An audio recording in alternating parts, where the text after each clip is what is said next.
Bonjour, j'ai une question pour vous. Vous sentez-vous à votre place? Pensez-vous être accepté? Acceptez-vous votre personnalité et celle des autres? Ce sont autant de questions que j'ai eu la chance d'étudier en cours. Je m'appelle Hakim Bachirou, étudiant en Master de Business Project Management à l'EDC Paris Business School. Bienvenue sur ma vidéo. Eh bien, je vais vous entretenir sur la diversité et l'inclusion et comment est-ce qu'elle contribue à une meilleure performance en entreprise. Au cours de ma formation, j'ai eu l'opportunité d'intégrer un nouvel environnement et surtout de suivre un programme détaillé de cours qui a totalement changé mon regard sur l'importance de la diversité dans quelque environnement que ce soit. En cours d'éthique et de la responsabilité sociale en entreprise, j'ai compris les enjeux de la diversité, de l'inclusion et les contributions que nous pouvons apporter pour une société plus épanouie, tant au plan humain, économique, où le respect des droits de tous est fondamental. Savez-vous qu'il existe des cadres normatifs précis, en plus des outils de RSE, management, gestion, qui existent pour construire une telle société? Pour bien comprendre, commençons par faire une différence entre la diversité et l'inclusion. Eh bien, c'est simple. La diversité, c'est l'ensemble des différences qui rendent chaque être humain unique. Par exemple, son origine, sa nationalité, son orientation sexuelle.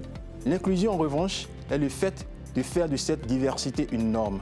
Comme l'indique le schéma ci-dessous tiré du document de Charles Gardot, la société inclusive, parlons-en.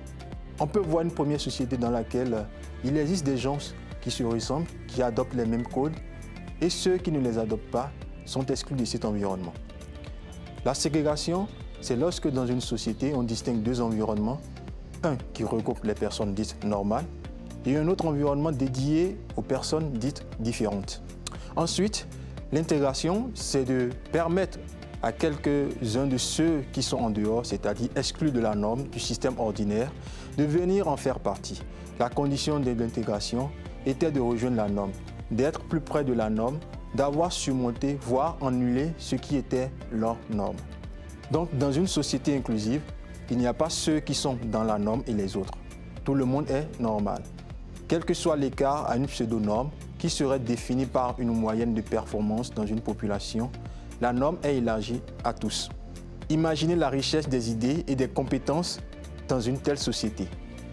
Selon Paul Polman, le PDG de Unilever, nos problèmes actuels sont si grands et si exigeants qu'il est impossible de les défier seuls, si bien qu'il doit y avoir une certaine humilité dans le fait d'inviter les gens.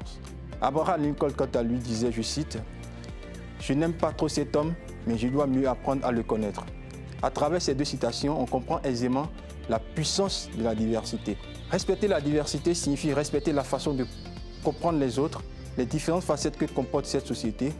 Le respect requiert que chacun fasse preuve d'ouverture, de curiosité, et c'est de plus en plus la responsabilité des entreprises d'aujourd'hui. Savez-vous qu'au sommet du G7 organisé en France en 2019, 34 entreprises ont pris l'engagement de rendre leur modèle d'affaires moins inégalitaire. Ces entreprises ont formé une coalition dénommée Big for IG, pour Business for Inclusive Growth, dont l'objectif est de faire en sorte que les avantages de la croissance économique soient plus partagés largement.